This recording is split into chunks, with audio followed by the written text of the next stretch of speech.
The collect, which is still that of the centuries, says it all on this feast of the Holy Innocents.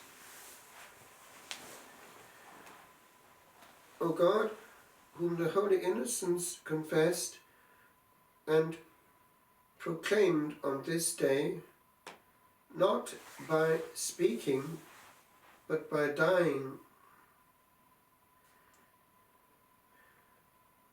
Then it prays that our manner of life may confess the Lord. But this clause, not by speaking, but by dying, in Latin is non loquendo, said moriendo. And it was picked up by Don Gabriel Sorte, a great abbot of the strict order of Cistercians, and he was Abbot General of the Trappists until 1963. In formation, I was given his life to read, and it fired me because it was really the best and purest of the Trappist spirituality coming through. He was someone who had an influence over a vast number of people. He was a strong character, and one can see that from the way he survived in the war years. He was a monk of Bellefontaine, a daughter house of La Trappe where I was, and he was elected Abbot General at a time when things were still extremely strict, and he made some key important changes before the council which made somewhat lighter the weight of vocal prayer. You may be aware that, like the Carthusians, the Cistercians had not only the canonical office but also the office of Our Lady, the difference being that the Cistercians had it in choir. It doubled up everything. The Carthusians also had the office of the dead, so there was tripling going on some occasions there. But the changes made under Gabriel Sorte, I heard actually from my spiritual father, or the confessor I should say. It was Don Lucien, who was prior of La Trappe, and he was somebody who had entered La Trappe at the age of 19 and known all the period before, during and after the changes, and he did say to me that les changements faits sous Don Gabriel Sorte étaient bons. The changes made under Don Gabriel Sorte were good. That was, they were keeping the complete structure, but they were making the prayer less, as it were, weighty. Now, the changes really came after his death in 1963. And it's fascinating if one looks carefully at what did happen in those years. It was very delicate, and I heard on the grapevine that it was made more delicate by the fact that there were two pools. The by then important American bloc, because there had been a boom of vocations after the war and new foundations made in a short time. There was a pull there to make things, in some cases, more Benedictine and less specifically Trappist, while in France, where there were many monasteries of the strict order, the strict form, there were 16 Trappes, there were 16 male ones and 13 female ones, and there were also one or two non-reformed ones, Les Reims and then Saint-Oncle. But the Trappists in France were aware of their heritage and did not want to alter the structure, but they were very good at adapting the liturgy within the structure, and we had a very positive renewal in France, great musicians at work, and they opted for a, as it were, more living liturgy, which was well executed, quite often polyphonic in part, and fresh. And then, with regard to the individual houses, there was the tendency, more in others than in some, to also tamper with the actual structure. And I heard on the grapevine that there was a great drama which happened in one of the general chapters. They were actually in Rome. And Don Ignace Gillet, who was Abbot General at the time, he succeeded Don Gabriel Sorte, and he was very Trappist. He went to the Vatican and asked to speak to Paul VI to explain what was going on before his eyes. He wanted to step down. Holy Father, I can't handle it. I can't keep it together. And he explained exactly what was on his heart. Now, Paul VI was very much au fait. The proof is that he used Thomas Merton to have something important written at that time. Great talent within the order. And he appealed to the different orders at that period to maintain their specificity. And he put it this way, that what happens in one place doesn't necessarily have to happen in another. And he asked Don Ignace Gillet to remain in office. So in the early 70s here, and that's when I started getting in contact with the Trappists, and I could see actually that was happening in more ways than one, in different provinces more than others. We're here in the province of the Isles. So I went eventually to France, where I knew actually that this Trappist thing was still there. Now, with regard to this specific element, I just want to go into this one point.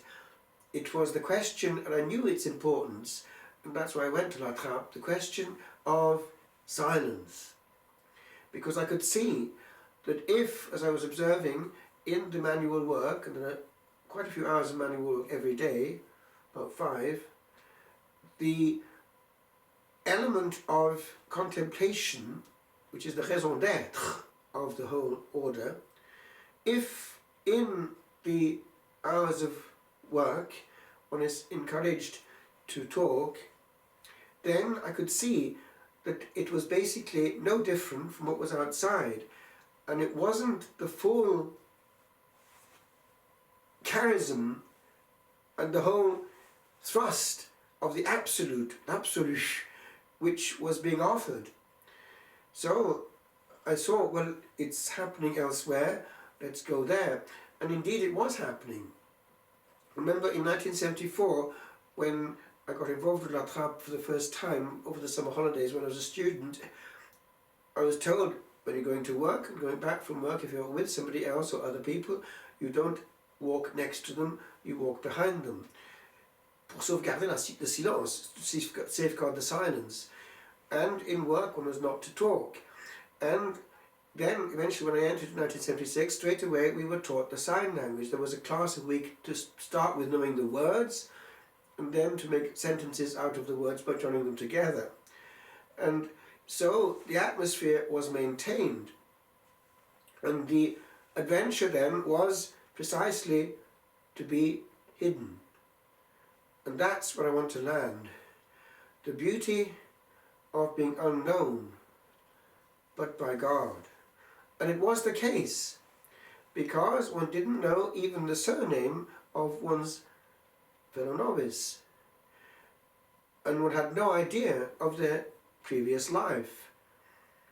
And it was a very liberating mode of existence with regard to what then happened. One talked only to God all the time. And all the dynamics coming from leakage of energy and involvement with all the things that might happen in an even brief conversation just weren't there. I remember when I was there being asked to write a paper on the question of silence, it was in the context of the new constitutions coming through. And I studied and I looked how actually in the whole spirituality of the order it had always been picked up as an essential part of it, and there were reasons for it. C'est un tout qui tient. It's a whole that holds together. And I remember when one time we had a session, we had these sessions we used to have in the house, Don Lucien, my confessor, the prior, not the abbot but the prior, who had been there all his life, entered in when he was 19, he was probably the world expert on la Médrance. L'Abbé was the one who reformed La Trappe in the 1600s. And there one can see how, actually 1700s by the time he got to it, I think. Anyway, he was able to give a whole body of spirituality and of specific Cistercian monastic spirituality, which was picked up in detail by Don Lucien, read all his works, and he was insisting it worked if one didn't take away from it. Now, the problem was that there had been in some houses a reaction against the past, kind of liberation, and that's the part that led to things going awry. Where am I landing? Well, it applies. As we go through life, our greatest enemy, personally, at its own level of the individual, is probably the tongue. When that is not used, but only for praise and glory for God in worship, then all that is removed. If we have the use of the tongue, then we need to remember one verse in Scripture. It's Matthew 12, verse 36. We'll have to answer for every idle word. Now, every idle word is a hole in the soul. It's a point of leakage. It's a point where the actual interiority goes into the exterior and we become thinly spread, energy lost. And therefore, when we get unnecessarily involved in a conversation which is not going anywhere, tendentially we're losing what really matters: interiority and intimacy with Him. Because actually, the contemplative life is what we're all called to in virtue of our baptism. We're inhabited. The Blessed Trinity is in the soul, but the modality of it, the way in which it's attacked, differs from state to state. The Trappist one is one, which, as I said, Don Lucien used to say, l'absolu, the absolute, it's un caractère de la trappe, is a character of la trappe. That is one way of getting there. But we have to, in the will of God, where we are, not make illusion and become a Trappist in that situation, but ask ourselves, what must I do in this conversation? E.g., if one sees that a person is coming at us with odd ideas, our instinct is to react immediately, to talk, and therefore to lose one's peace, and it won't lead to anything positive but much negativity. Therefore, as we go through the day, all the time we need to ask, do I need here to engage much energy? Much of our wastage happens in the tongue. And a day when we say what is necessary, but not more, is different from a day when we expand and expend all our interiority in what actually is damaging. Challenge at the beginning of the year: how will I wag my tongue? Where will my energy go? Do I want to be all the time in union with Jesus and take the measures necessary, or will I just be average? Because it matters. A year spent all the time with Jesus is one thing. A year very thinly spread is very different.